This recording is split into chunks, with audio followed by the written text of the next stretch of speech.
Neymar escapou da marcação no arredondou, é para Gabriel, Gabriel prendeu mais. O Adriano roubou pelo Santos, deu para Léo. Entrega Maneca, Maneca na boca da meta. Pode bater direto, pode levantar para a área, também sem ângulo. Ninguém marcou, pode bater, entrou na área. Encara Messi.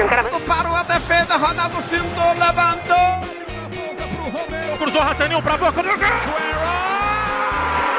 E que golaço! E agora eu vou soltar a minha voz. O pé disputa o coração!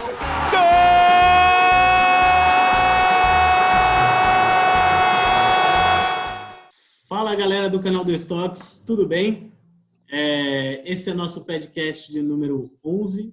Infelizmente, a nossa Sara de Oliveira não pôde comparecer. Mas, enfim, estamos aqui nós quatro. Rafael Barros aqui, Francisco Segal e João Sampaio. Francisco com esse óculos, né, com a Juliette. Homenagem ao Neymar II, né? Bom, a gente vai falar no primeiro bloco justamente sobre a final da Champions, especular e um pouco sobre os dois jogos que se passaram. E no segundo bloco vamos falar sobre a tragédia que é o Campeonato Brasileiro, desde seus piores até seus melhores times em termos de elenco e perspectivas, né? O Atlético já estava a gente cravando campeão, enfim, e acabou perdendo o Botafogo, por exemplo. Mas roda a vinheta que a gente já vai começar. Já tirou Juliette aí, Francisco? Já. Eu não gosto de usar óculos escuros, me dá dor de cabeça, mano. Bom, vamos começar então. O Francisco já tirou a Juliette e já vou aproveitar para perguntar para ele, né, depois de uma atuação, não diria de gala do Neymar, mas bastante solidária e com um passe espetacular para o Di Maria fazer o segundo gol do PSG. E, enfim, queria que você comentasse um pouco a partida e destacasse a performance coletiva também do Paris Saint-Germain, né? Sim, mano, eu que sou uma fonte muito, como posso dizer, bom, agora eu me esqueci a palavra, mas eu vou recomeçar e vocês cortam essa parte que agora a gente tem editora, a gente tá podendo. Mas enfim, não, foi um jogo muito diferente do jogo contra a Atalanta. Di Maria e Mbappé fazem uma baita diferença. Eles ajudam muito o time do PSG a construir.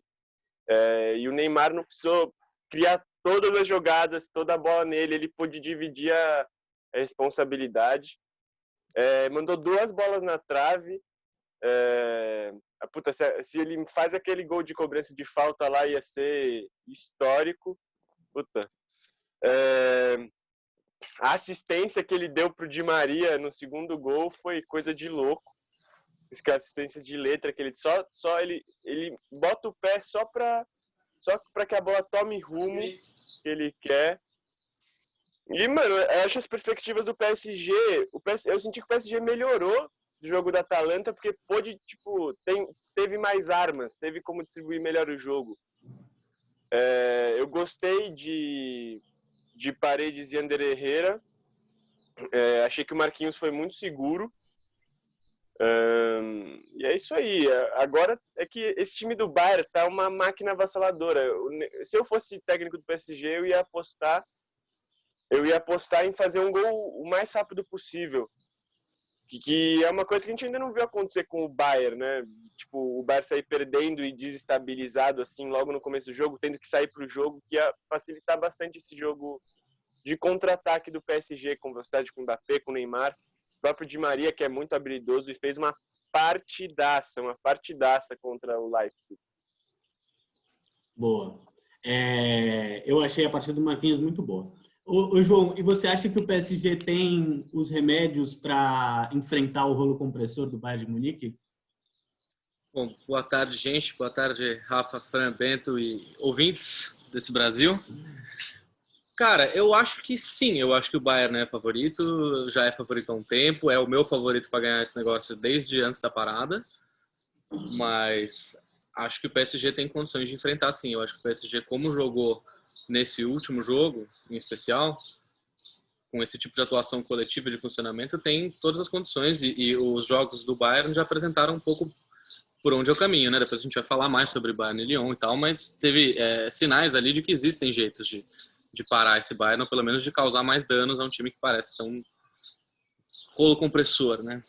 Mas eu acho que esse jogo tem uma má notícia e uma boa notícia que se relacionam, no fim das contas. A má notícia é que o Neymar não jogou tão bem quanto no outro jogo, mas a boa notícia é que ele não precisou jogar tão bem quanto no outro jogo, justamente porque não teve essa dependência de todas as jogadas do time passarem necessariamente por ele. Então, eu acho que a gente tem que dar o mérito, e eu acho que às vezes a gente não dá o suficiente para o Thomas Tuchel, que eu acho que de vez em quando ele fica meio como se fosse um entregador de colete, alguma coisa assim. Eu acho que não é justo, porque ele, ao longo da carreira, sempre foi um técnico conhecido por ser um grande estrategista, por ser um cara muito ligado em tática. Inclusive, ele foi mentor do Nagelsmann, né, técnico do RB, foi quem influenciou o Nagelsmann a deixar de ser jogador bastante cedo e virar técnico. Então, acho que não dá para descartar também, botar como se ele fosse, com essas estrelas aí, você só joga do jeito que for. Não, ele teve estratégias diferentes nos dois jogos. A do último jogo funcionou melhor. Ele colocou o Neymar para jogar meio numa posição de falso 9, ele abriu de Maria de um lado e o Mbappé do outro para explorar os corredores, e deu muito certo, A atuação coletiva do time funcionou demais, o trio de meio-campistas engoliu o meio-campo do RB, e o Di Maria, de fato, foi o melhor em campo, foi uma atuação espetacular, ele faz muita falta. Acho que a diferença de você ter... Porque no outro jogo, quem jogou aberto pela direita foi o Icardi, no fim das contas, né? E a diferença entre o Icardi e o Di Maria, principalmente nessa função, nessa faixa do campo, é brutal. Mas eu acho que sim, eu acho que o PSG tem por onde disputar e quem sabe vencer esse jogo no domingo, não sei. Vai ser um jogaço, eu estou muito animado.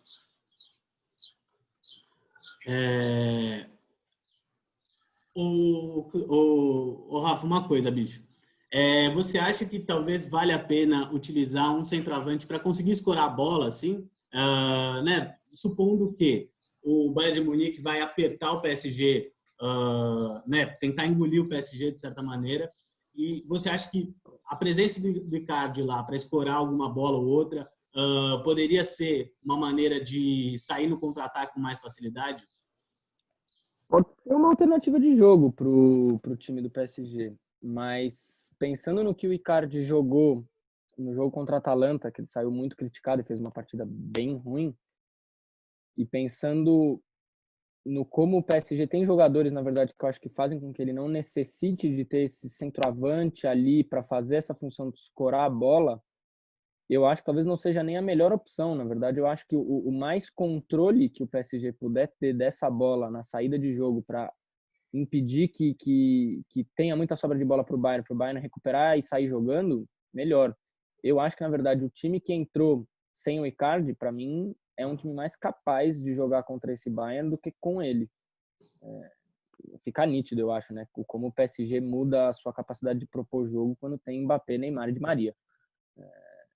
É realmente outro time, outra capacidade de articulação e de sair com contra-ataque. Esse contra-ataque do PSG é muito bom. Isso, na verdade, vai ser um pouco até um elemento para a gente ver como é que vão ser essas disputas individuais dentro do jogo, porque o Bayern é um time que marca muito em cima, o Bayern é um time que marca com linhas muito altas, então na teoria dá espaço para essa saída de contra-ataque do PSG, né?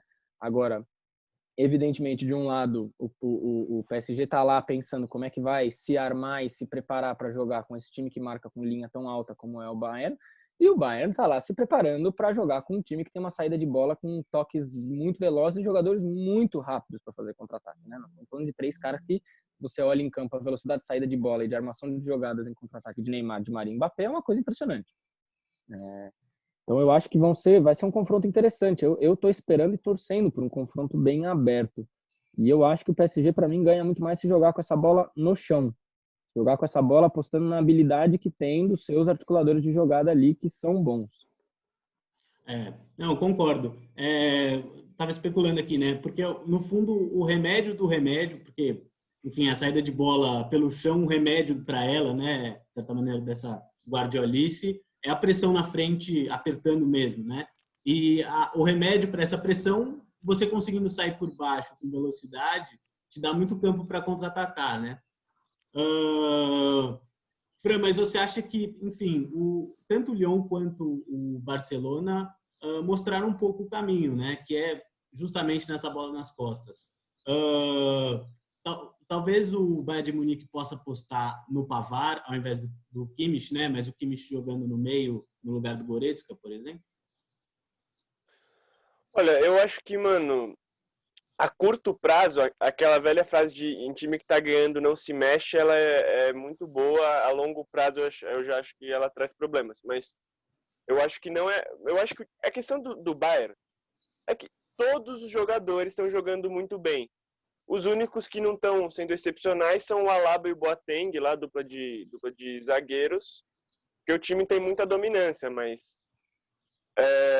o Alphonso Davies está jogando muito, o moleque liso, apoia muito, o Gnabry e o Perisic cortando para o meio para chutar, tá um absurdo. O Miller, o Lewandowski, que a gente já conhece há anos, né? Só que eu queria destacar Goretzka, Thiago Alcântara e Kimmich, que eles trancam o meio-campo de uma forma muito complicada para o adversário avançar. O Thiago, que é um cara que é o cara que falta na seleção brasileira, né? Um segundo volante habilidoso, que dribla, que passa bem.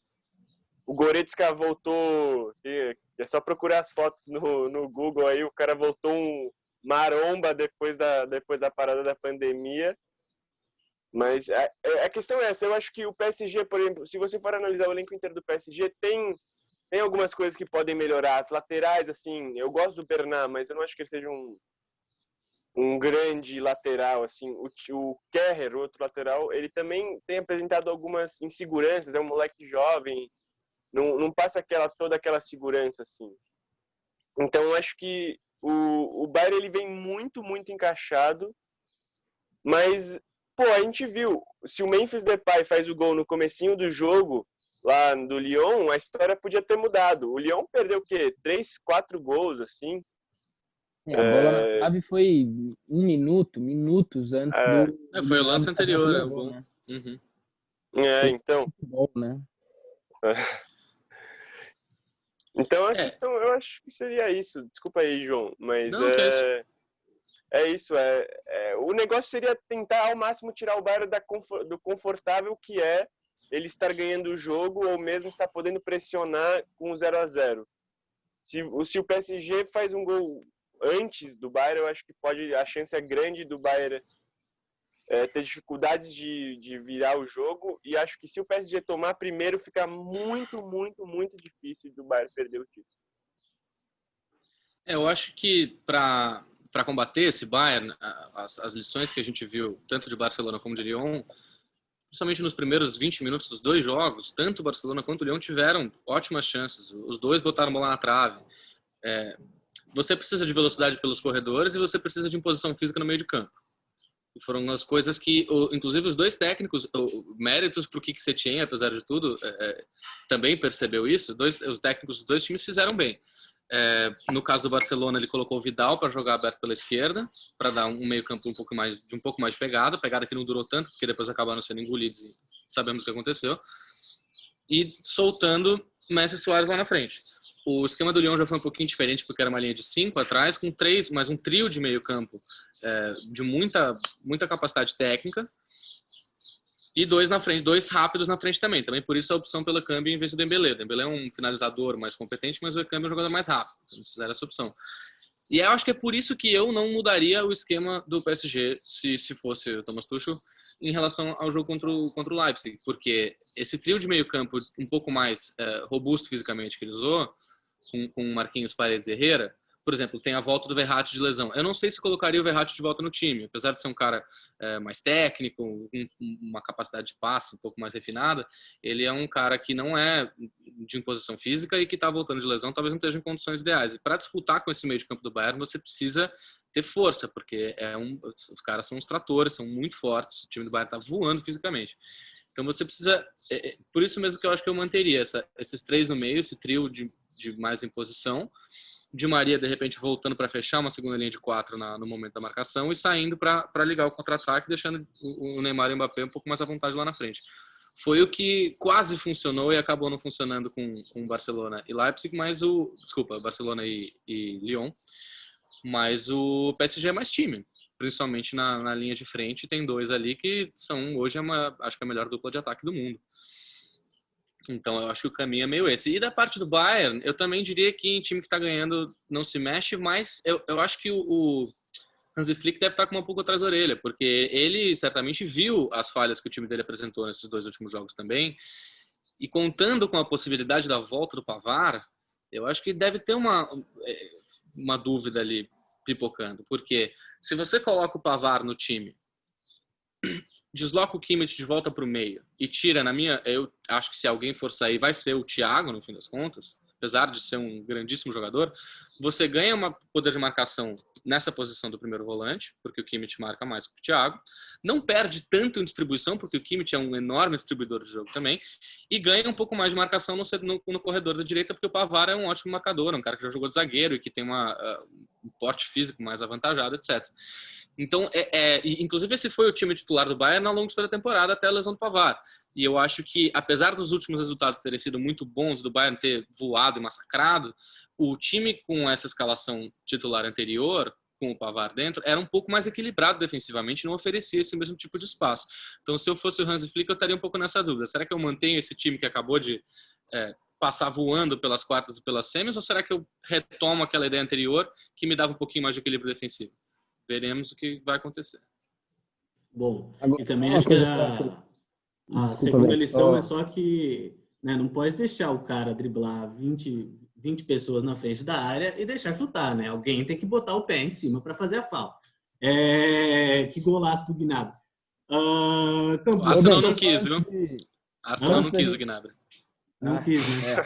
Isso é uma verdade triste pro Arsenal, né?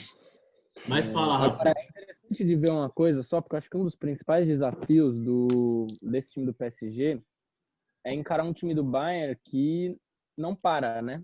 Ou seja, vocês falaram isso, né? De que se o Bayern sai na frente é muito difícil pro PSG recuperar. Eu também acho. Eu acho que o Bayern segue à risca uma coisa que, como diria Coutinho, né? Quando o seu time é melhor, você enfia a faca e gira, você não enfia a faca e tira.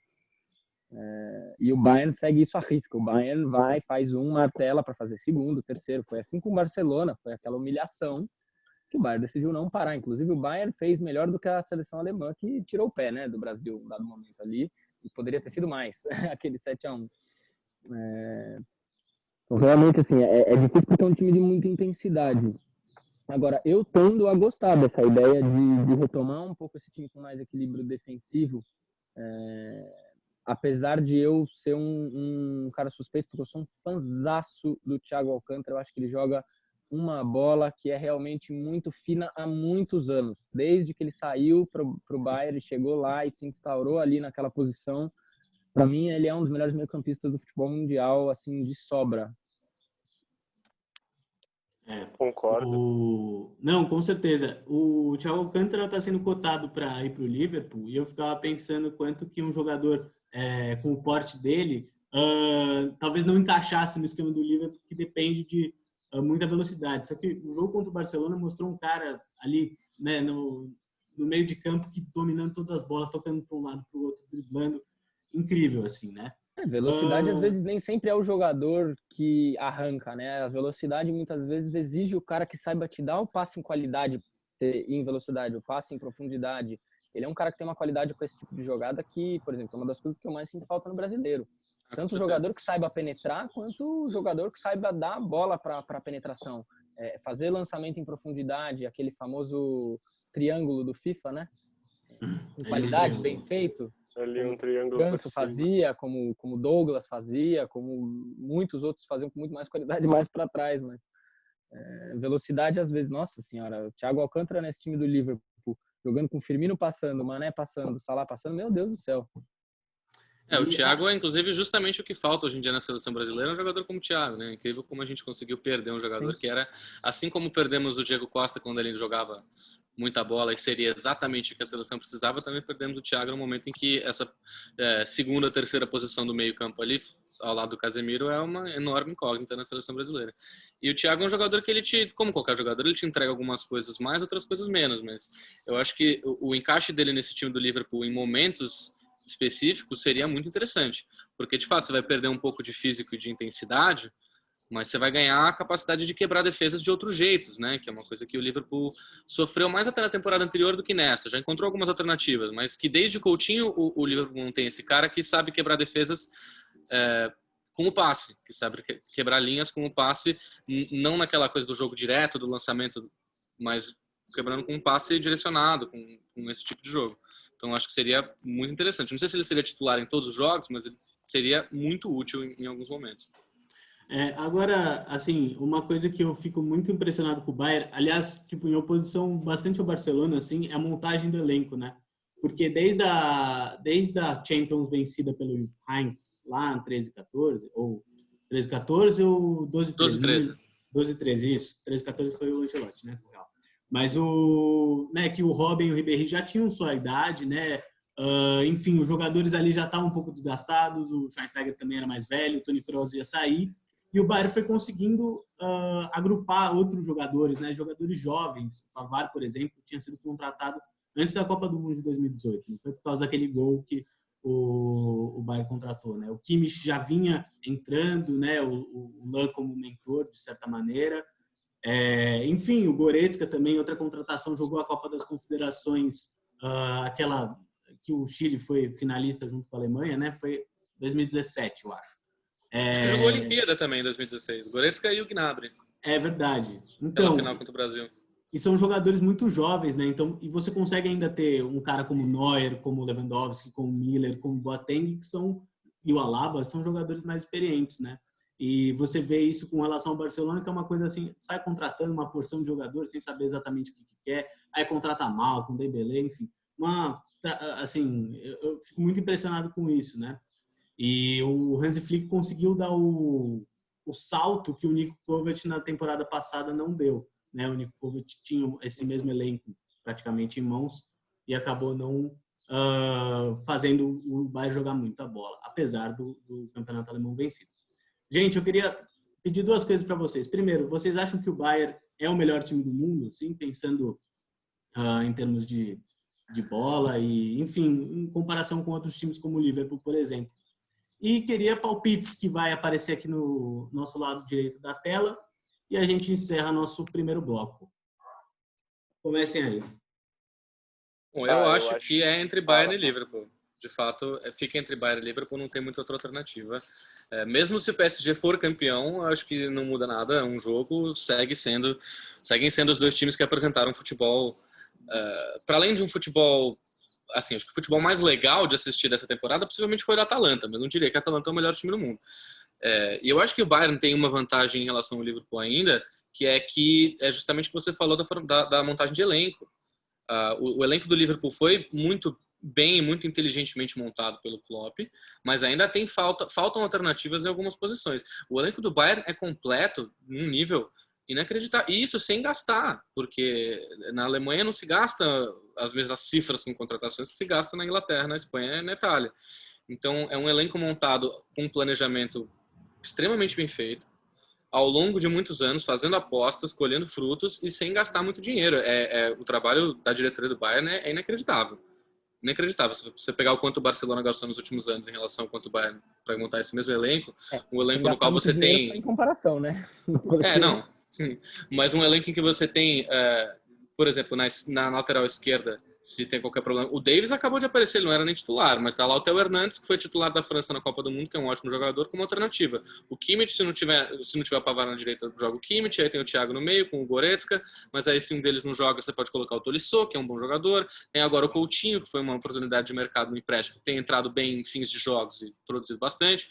A única coisa que eles não têm é um substituto para o Lewandowski, que é uma coisa muito difícil de se ter no mundo, porque um 9 dessa qualidade é artigo raro. Mas, de resto, é um elenco muito, muito completo. E o meu palpite, é muito difícil pensar num palpite para esse jogo, porque eu confesso que eu vou, assim, torcerei pelo PSG. Mas acho muito difícil que o PSG ganhe. Então, eu vou fazer aquele clássico muro, eu vou apostar em um 3-3 no tempo normal. Ousado. E na prorrogação, 2-2 no tempo normal, 3-3 na prorrogação e aí pênaltis. E aí os pênaltis, só Deus sabe. Ousado. Não, eu só queria falar uma coisa, destacar uma coisa que o João falou, que ela é muito importante. O Bayern não gasta igual todos esses times europeus de ponta. Os dirigentes do Bayern, o presidente do Bayern, ao longo dos últimos anos, eles sempre vêm acaba sempre dando uma reverberação quando eles comentam que as transferências estão com preços absurdos, que o Bayern não vai pagar tudo isso, não vai fazer loucuras assim. A gente vê que o Lucas Hernandes foi a maior contratação da história do Bayern e foi 80 milhões de euros. Se você pensar que o PSG gastou 1 bilhão desde que chegou esse shake do Qatar, é uma loucura, né? O Bayern tem a estratégia de mercado tá na Bundesliga, joga bem, vem pra cá. Tá na Bundesliga, joga bem, vem pra cá. Tipo, todas as posições, e vai aglutinando esses grandes jogadores, essas promessas que dão certo, né? Como é o caso de Kimmich, Goretzka, enfim. O próprio Neuer foi nesse esquema também. E eu tô com o João, assim, eu acho que a equipe do Bayern é muito forte. Porque é um time, é uma equipe, né? É um time que tá todo encaixado, todo mundo se entende, tá jogando muito desde a volta do campeonato alemão, que foi o primeiro a voltar, que é uma grande vantagem que a gente tem que considerar também o fato do francesão não ter voltado, o PSG não ter jogado tantas partidas quanto o Bayern. Mas é isso, o PSG ele se apoia muito nesse negócio, nessa dupla de ataque genial, que é Neymar e Mbappé, que tem total condição de fazer diferença, mas a lógica mesmo é da Bayern. Eu acho que eu vou apostar aqui 2-1 Bayern, torcendo para o PSG. Os placares estão cheios de gol. Eu tô torcendo por isso. Eu quero um jogo animado, bastante gol, bastante movimentado.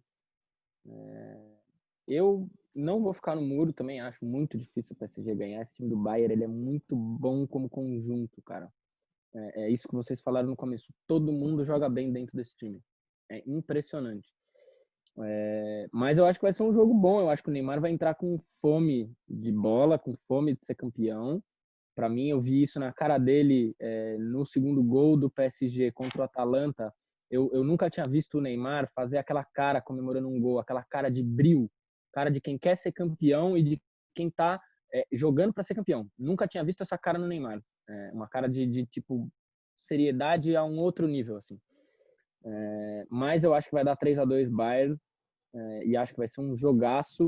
E cravo aqui para mim. Para mim, não é Neymar nem Lewandowski. Para mim, quem tem que levar taças de melhor jogador, melhor do mundo, cacete A4, é Thomas Müller, que joga uma bola há muitos anos, que para mim é uma coisa impressionante. É o jogador mais raçudo desse time do Bayern. Tem uma disposição em campo que é uma coisa sensacional. E ele já não é um jovenzinho. Já tem seus 30 e alguma coisa.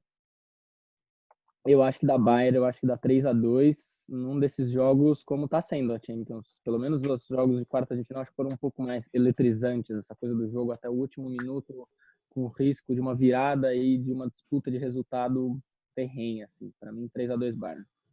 Posso fazer um comentário breve sobre o Thomas Müller, já que ele foi citado? Eu ia fazer também, falei. Então, o Thomas Müller, inclusive, eu escrevi no meu Twitter outro dia, quem quiser me seguir lá, @joão.samps, falo muita besteira, mas às vezes falo sobre futebol também. Depois do jogo contra o Barcelona, justamente, que o Thomas Müller, para mim, ele é a personificação do futebol alemão em forma de jogador. Porque ele tem um domínio tão completo dos fundamentos do jogo, mas na essência, no seu nível mais básico, assim, de simplificar a jogada, de fazer a escolha certa, de fazer o gesto certo. É muito impressionante. Muito impressionante. Eu acho... Ele é absurdamente objetivo e competitivo e vencedor. Por isso, para mim, que ele é a personificação do futebol alemão. Porque esse futebol alemão sempre foi assim. É a técnica despida de qualquer adorno, né? Não é falta de técnica, né? Não, de modo algum. Muita objetividade, é impressionante. Exatamente. Então, ele domina todos... até esse tweet veio num diálogo que eu tive com outro amigo meu que estava dizendo que ele contou uma piada, que era assim... um ponta de lança, um centroavante, um ponto direito e um meio-campista entram num bar. o garçom diz mesa para um, e é uma foto do Thomas Miller. Porque o cara, de fato, ele já foi e é ao mesmo tempo, durante o mesmo jogo, todas essas coisas. E aí o comentário final que eu fiz foi que eu não sei, não tenho certeza sobre um time de 11 Cristiano Ronaldos ou um time de 11 Messi, mas eu acho que um time de 11 Millers ganharia campeonatos. Aliás, eu não vou dizer que é de 11 Millers o Bayern de Munique, porque acho que tem jogadores assim que são estupendos jogadores, né? Enfim, a gente já falou do Kimmich, do Thiago Alcântara, mas enfim. O Thomas Miller é um jogador espetacular mesmo. O primeiro gol do Bayern de Munique foi surreal, assim. Foi uma tabela genial, né? E é isso, em posição física, mas tipo, muita certeza no que tá fazendo, né? Posso só fazer um último comentário, Bento? Faça, por favor. Que a gente falou do fato do Thomas Miller dominar todas as técnicas do jogo, né? Que é uma coisa do time do Bayern, essa polivalência. Os volantes que defendem e atacam, os laterais que defendem e atacam. Esse é um dos grandes trunfos do Bayern. Todo mundo defende, todo ataca. Até o goleiro, né? até o goleiro joga com os pés. Então. Essa polivalência parece que é um sinal da equipe do Bayern e é um grandíssimo diferencial no futebol mundial, assim. Eu vou mais na linha do Rafa, assim, porque eu acho que vai ser 4-2 para o Bayern de Munique, mas vai ser um jogo disputado, assim, não vai ser um jogo simples. Mas caso o PSG vença, vai ser 2-0 para o PSG. Enfim. O do Neymar e do Mbappé. Exatamente. Enfim, a questão é... Eu acho que o Bayern, apesar de ter vencido por 8-2 o Barcelona, ainda não sei se é o melhor time do mundo. Mesmo esse final de temporada do Liverpool foi ruim. Então, acho que a gente vai ter que esperar a próxima temporada para saber. Mas, enfim, eu colocaria entre os dois. Bom, gente, a gente vai para o nosso pequeniníssimo intervalo e volta falando dele, do Campeonato Brasileiro. Ave Maria. Ah, Maria. O Podcast é o primeiro programa do canal Dois Toques. Aqui a gente vai falar de futebol, cultura, política e muito mais. Fiquem ligados e ligadas para acompanhar o nosso programa. Um papo de futebol muito para além da bola e do campo. Se você estiver gostando, curta, compartilhe, se inscreve no canal e acesse as nossas páginas no Facebook e no Instagram. Bom, gente, voltamos para o nosso segundo bloco. A gente que estava na Ferrari. Agora vamos falar de um gol sem roda, né? A frase foi do Francisco aqui durante o nosso pequeno intervalo. Mas é isso, né, bicho? Ontem o jogo que era para ser bom entre Flamengo e Grêmio foi 1-1. O Flamengo ali, o Gabigol e o Bruno Henrique não se entendem, então forma física terrível. E o Grêmio também, assim, pediu para tomar um empate, né? Aí depois, o pênalti marcado, o pedido dos jogadores do Grêmio foi ridículo, porque o Grêmio mereceu tomar aquele golzinho só pela postura que claramente ia dar merda. Enfim.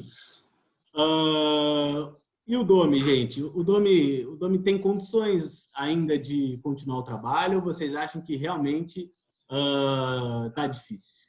Pode ser o Rafa começar. Mas essa é uma pressão que eu acho que a imprensa coloca sobre todos e o imediatismo brasileiro coloca sobre todos e é muito problemática. Tudo bem, o cara chegou, perdeu 2 jogos, a torcida do Flamengo não viu o Flamengo perder 2 jogos seguidos há não sei quanto tempo. Acho que a última lembrança que o Flamengo tinha disso era com o Abel Braga, que de fato não é uma lembrança prazerosa para o torcedor do Flamengo. Mas, bom, se você foi para o mercado e decidiu fazer uma aposta em um treinador que não tinha experiência dentro do futebol brasileiro, que era um treinador que tem poucas experiências como treinador, mas a aposta é no conhecimento que ele tem de futebol, porque trabalhou muitos anos com um dos melhores e maiores treinadores do futebol mundial, você tem que ter um pouco de paciência. Ficou claro para todo mundo que não quis perceber isso no primeiro jogo do Flamengo, que o pessoal deu uma largada de mão no período entre o fim do Carioca e o começo do Brasileiro e tá todo mundo muito fora de forma. Você olha o Gabigol e você vê que ele tá fora de forma. Você vê que os jogadores estão sem ritmo de jogo também. O Mauro César disse que o Domenech chegou nos treinos e viu os jogadores todos acima do peso, com massa muscular fora do padrão necessário para jogo. Ou seja, ele pegou na mão um time que estava fisicamente ruim. Isso aí, agora ele entrou num momento do ano em que ele não tem tempo para trabalhar isso da maneira que talvez ele gostaria. Isso era uma coisa que todo mundo que ficou comandando o Flamengo entre o título carioca, a saída do Jesus e a chegada do Domenech, tinha que ter tido um cuidado profissional e não deixar que os jogadores perdessem sua condição E física. os próprios jogadores, né? Assim, porque uma hora o Claro, Campeonato claro. Brasileiro ia começar. O Gabigol e o Bruno Henrique não podem jogar desse jeito, assim. Honestamente, Você porque o sabe- Arrascaeta, o Everton Ribeiro, o Gerson, o Arão, o Felipe Luiz e os zagueiros, o Léo Pereira não tanto. Mas eles estão bem, assim. O começo do jogo do Flamengo foi intenso. Agora a bola chegava no Gabigol e no Bruno Henrique, a jogada acabava.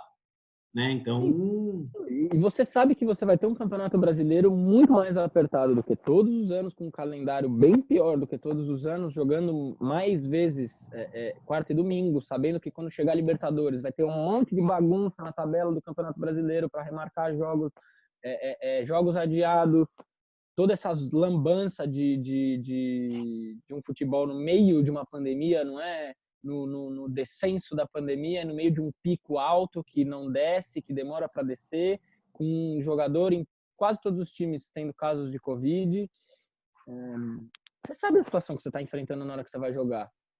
Não acho que deveria estar rolando, todo mundo aqui sabe que a gente não tem o menor sentido estar acontecendo no Brasil do jeito que está acontecendo, mas estando acontecendo, você tem que se preparar para isso, cara.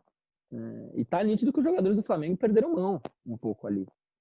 Talvez tenha tido algo de acomodação, né? Enfim, ganhou tudo ano passado, aí desse ano dá uma... Não sei. O Muricy mesmo dizia sobre isso, da época em que ele treinou o São Paulo, em que todo ano era um desafio de motivação para aquele elenco. Porque daí você pega um time que foi campeão, como o São Paulo de 2006, por exemplo, foi campeão da Libertadores e do Mundial. Como é que você motiva esses caras? Aí no ano seguinte você é campeão brasileiro, vai jogar em 2007. Como é que você motiva esse jogador que já ganhou tudo? Ele falava que isso era um desafio ali dentro, para você manter o time jogando com alto nível, com dedicação. O Flamengo fez uma coisa que nenhum time brasileiro tinha feito desde os pontos corridos, que é ganhar Campeonato Brasileiro e Libertadores no mesmo ano. O próprio coisa do Tite 2013, que tinha um elenco bastante recheado de jogadores também, sem nenhuma motivação. Inclusive, o Tite fala que um dos arrependimentos dele é ter se grudado com Emerson Sheik e seus companheiros, né? Enfim, comentário, João Francisco, sobre o Flamengo 1, Grêmio 1. Olha, eu vi só os melhores lances do jogo, depois não assisti o jogo inteiro, então não tenho condições de comentar assim a fundo. O que eu acho a respeito do trabalho do Domenech, eu acho que isso que o Rafa falou é muito interessante. Eu acho que talvez, para além da diferença entre estilos táticos e tal, a saída do Jesus tenha sido muito impactante do ponto de vista anímico mesmo, de motivação do elenco, né? Porque você tinha lá um comandante em quem eles confiavam, com quem eles tinham ganho tudo, que talvez tivesse mais condições de dar essa chacoalhada e falar, galera, vamos lá que esse ano tem mais. O Domenech acabou de chegar, não conhece os jogadores, então talvez isso afete um pouco a qualidade do jogo. Agora, eu tenho um comentário específico e um tanto quanto enviesado sobre um jogador, que é o senhor Bruno Henrique, que eu vi jogar por muitos anos no Santos Futebol Clube, e o flamenguista esse ano está conhecendo o que o santista já conhece, que é o Bruno Henrique de ano par, porque o Bruno Henrique é desse jogador que tem essa mística, assim como grandes outros da história, como o Borges, centroavante, como alguns outros aí do futebol brasileiro, que ele joga em ano ímpar e em ano par ele não faz nada. Então no Santos, em 2017, ele destruía num time ruim e mal organizado, que foi super bem no Brasileiro, muito porque ele tinha atuações muito acima da média. Vi jogos que ele ganhou sozinho ali. Em 2018 não jogou rigorosamente nada.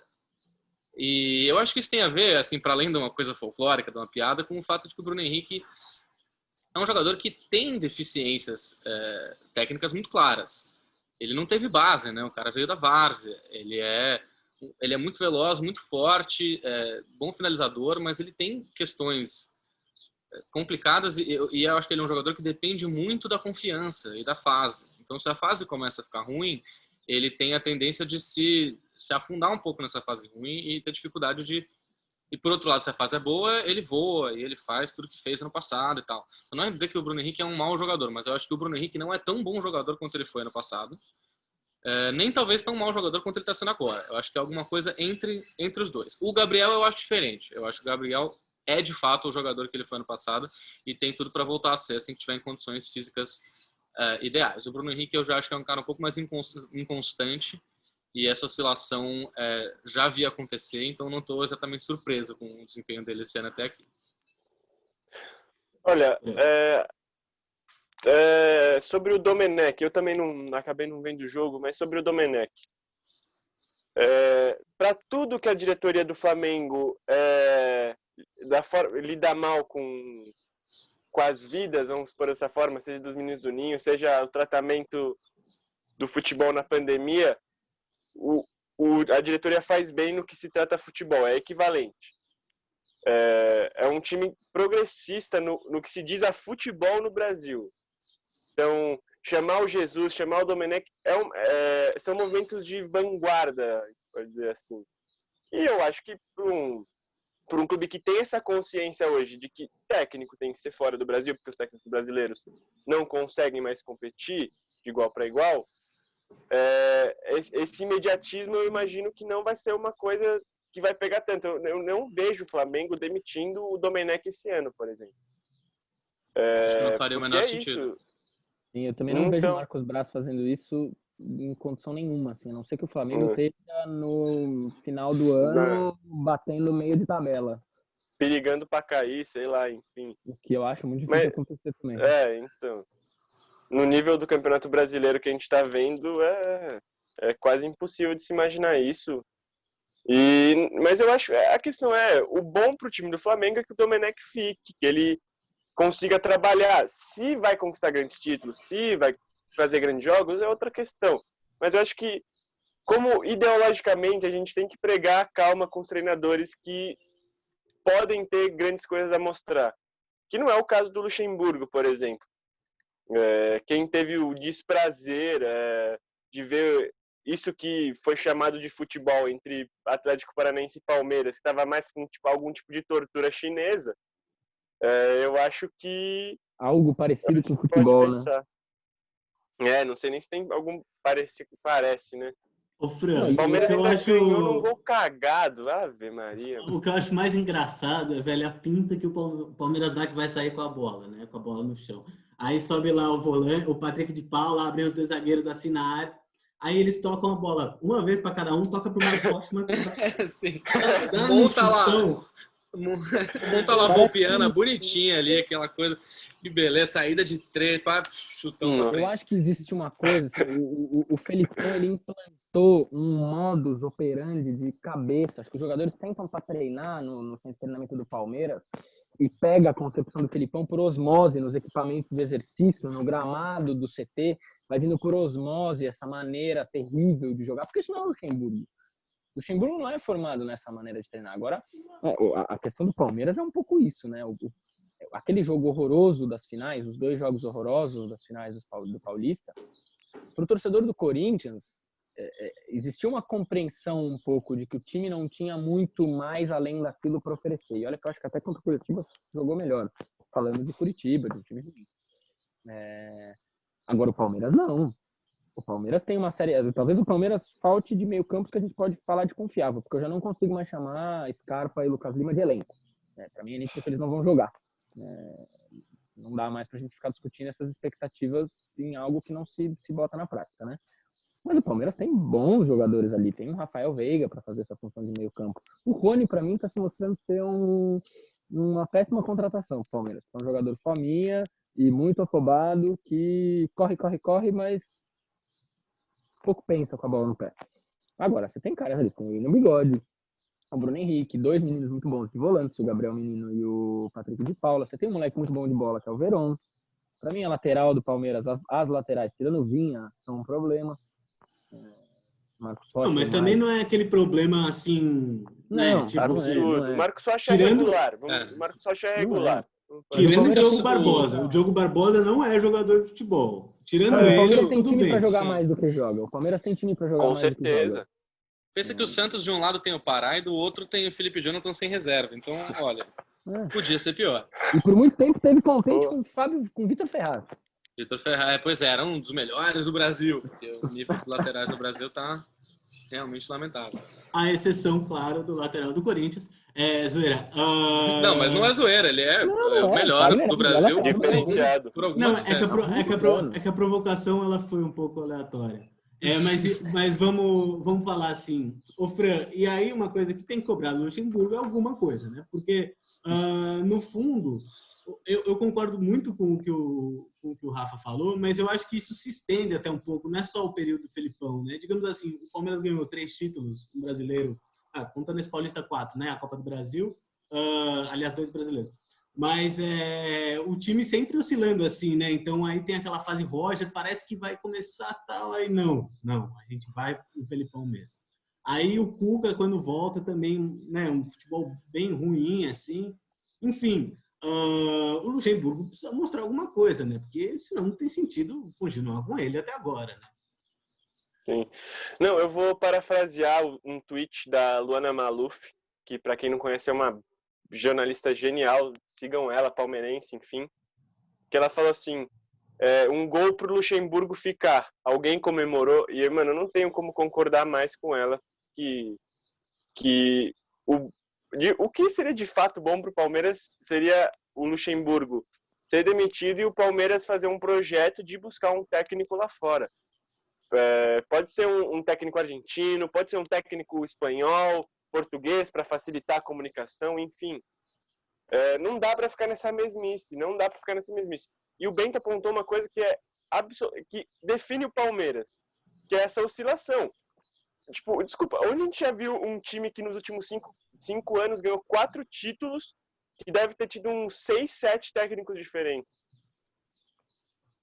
E até o Roger Machado é um exemplo disso, né? O Roger foi demitido, ele não estava fazendo uma campanha ruim.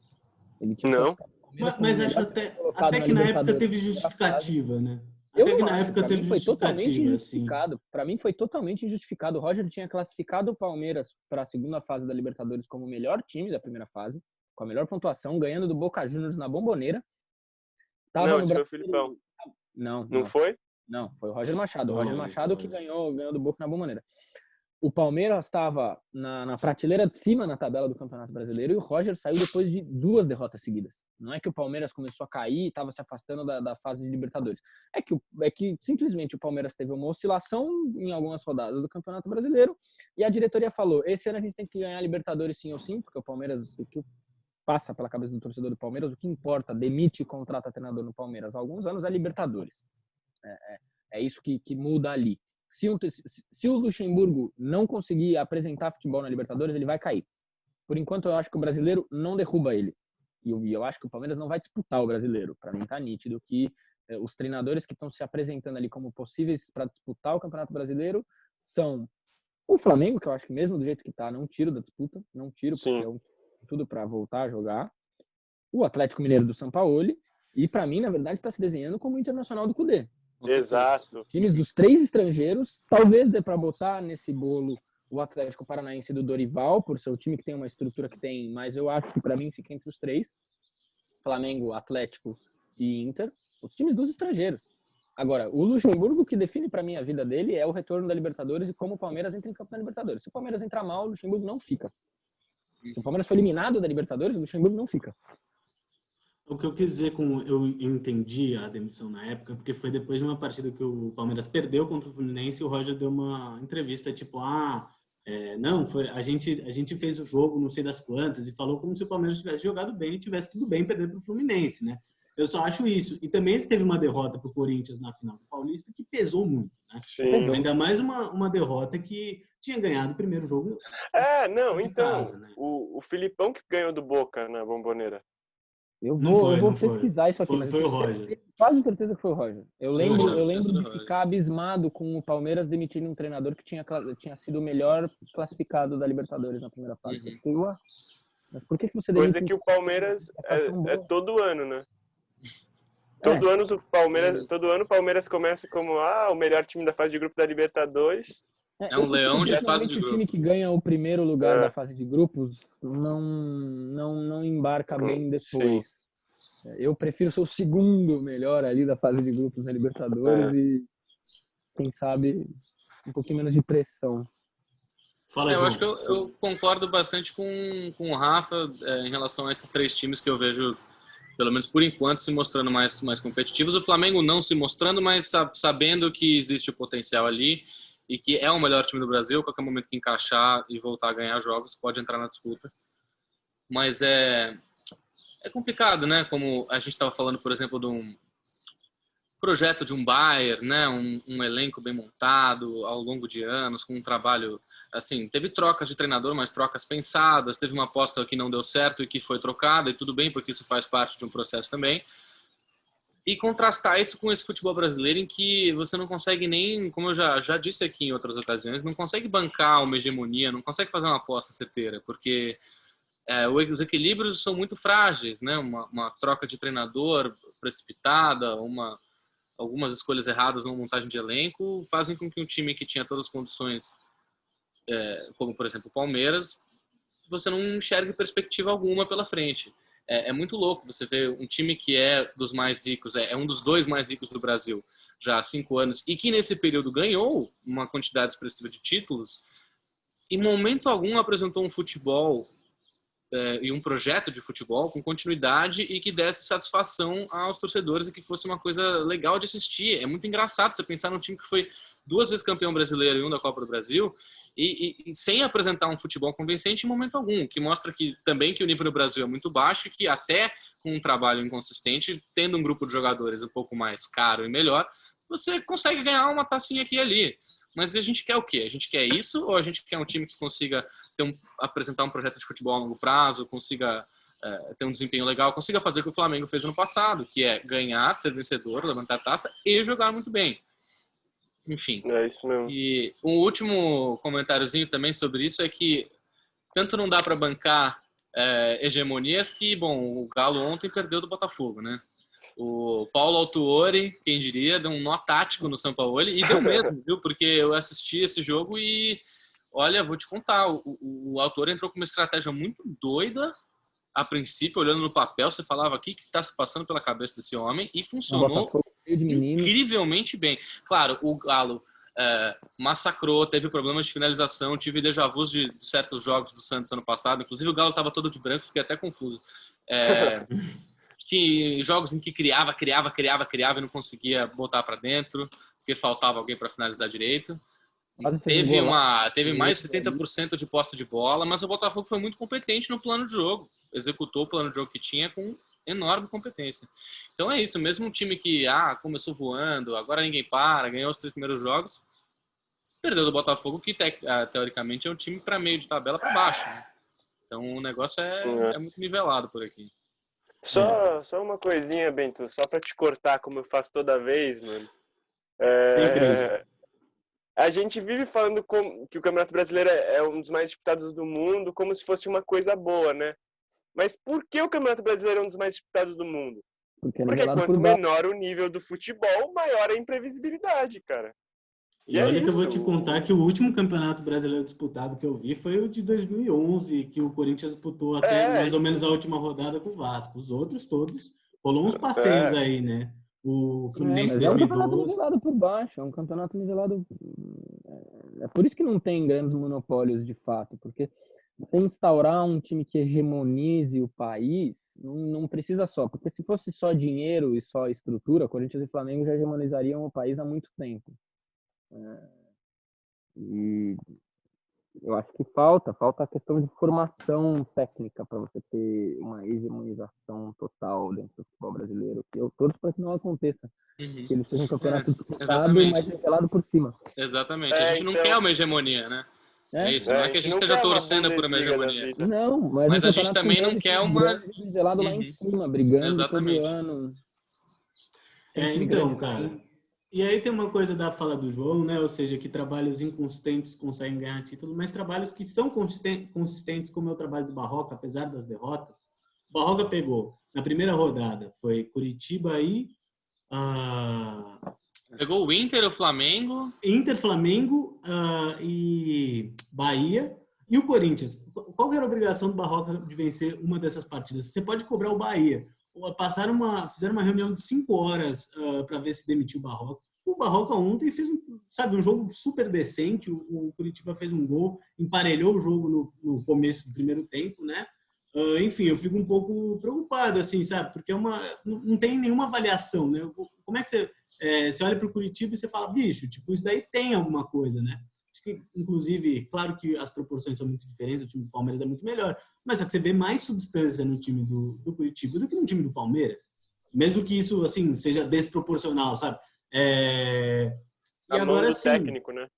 Exato. E agora, assim, também uma E ele cobrança... jogou com um a menos quase o jogo inteiro, né? Exato, e conseguiu fazer um jogo, sabe, não é que de igual para igual, mas só que assim, e aí já um pouco entrando em Corinthians, cara, você não pode entrar com o Curitiba com o Gabriel no time, sabe? Você vai jogar em casa contra o Curitiba, você vai para cima, sabe? É uma coisa assim natural, tipo, enfim, você entrar com o Gabriel quase que atrapalha o time, né? O que você pensa disso, Rafa?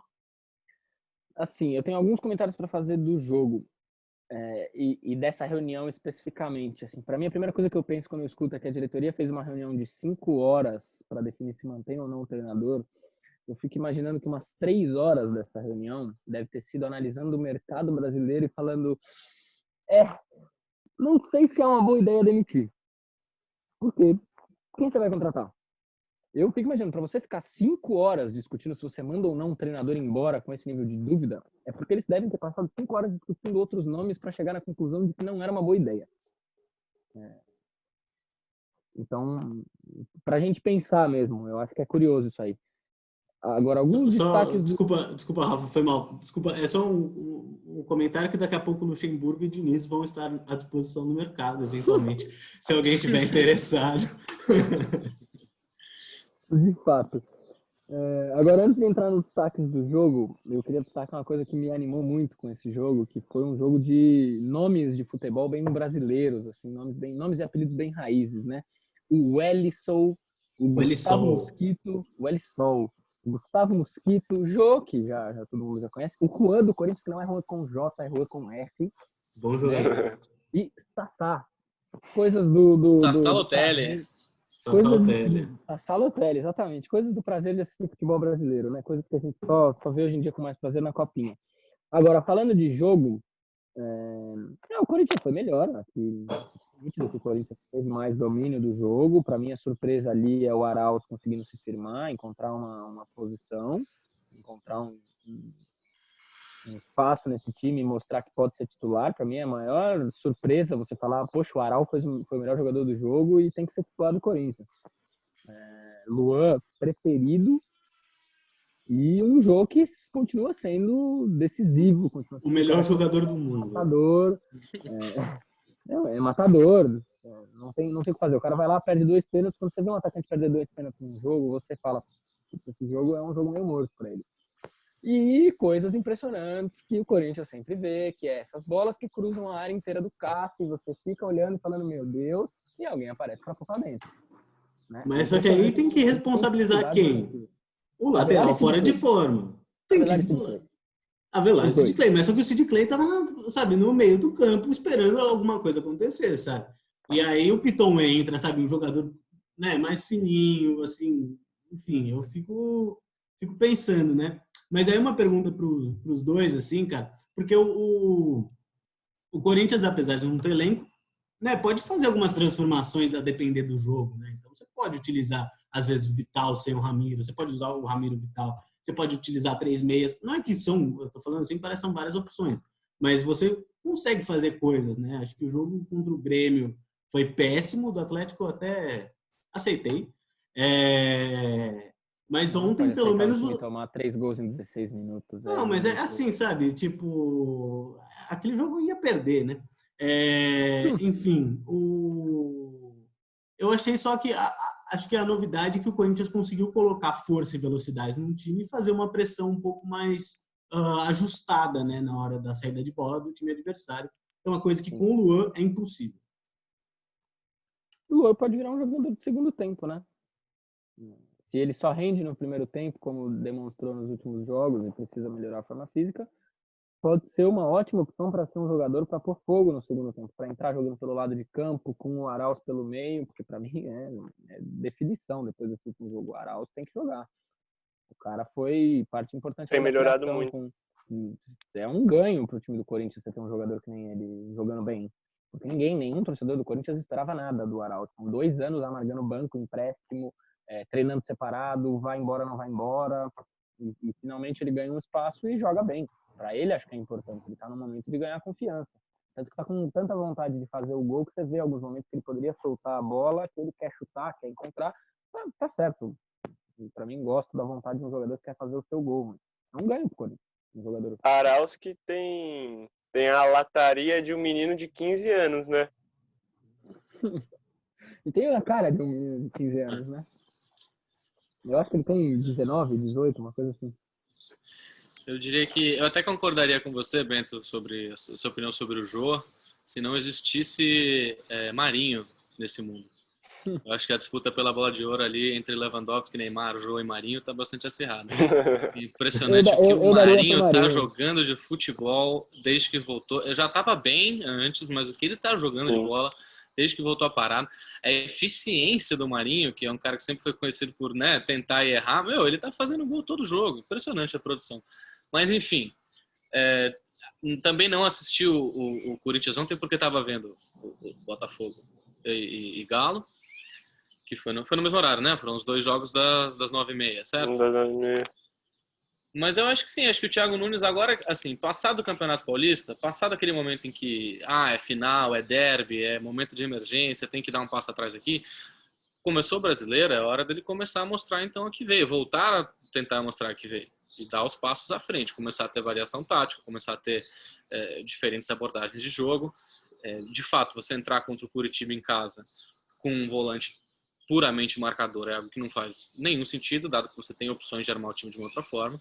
Então, acho que na hora do Thiago Nunes começar a fazer o que ele foi contratado para fazer no Corinthians, que é algo diferente, que é um cara que foi contratado com essa esperança de apresentar algo um pouco mais interessante do que os técnicos brasileiros costumam apresentar. E o Rafa falou de escalação, eu inclusive queria oferecer aqui a vocês e aos nossos ouvintes um brinde nesse assunto de escalação, porque me lembrei aqui quando ele falou que recebi ontem a escalação do Brasiliense para um jogo ontem às 15h30, não sei nem como foi o resultado do jogo, não sei se vocês viram a escalação do Brasiliense. Queria deixar aqui meio para encerrar minha participação no podcast de hoje, que já estamos nos aproximando do encerramento, né? Essa escalação maravilhosa do Brasiliense no dia de ontem. Vamos lá. Fernando Henrique, aquele, ex-Ceará, Fluminense. Raylan, Baduga, Rodrigo, Bruno Lima e Fernandinho. Aldo, Esquerdinha e agora o trio de ataque.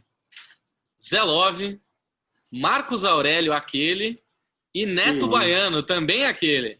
Você tá maluco. Mas não para por aí, pois no banco tinha Everton Sucuri, Keynan, Coquinho, Diego Manteiga, Peninha, Radamés, Renatinho, Romarinho, Mariano e Douglas, aquele, Doga 10.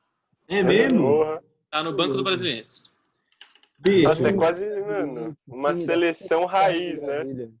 Não, é espetacular essa escalação. Totalmente, a seleção do álbum de figurinhas da Panini do Brasileiro de 2005, né? Vários desses caras estavam ali. Exatamente. Eu tenho esse álbum aqui em casa ainda, essa coisa de...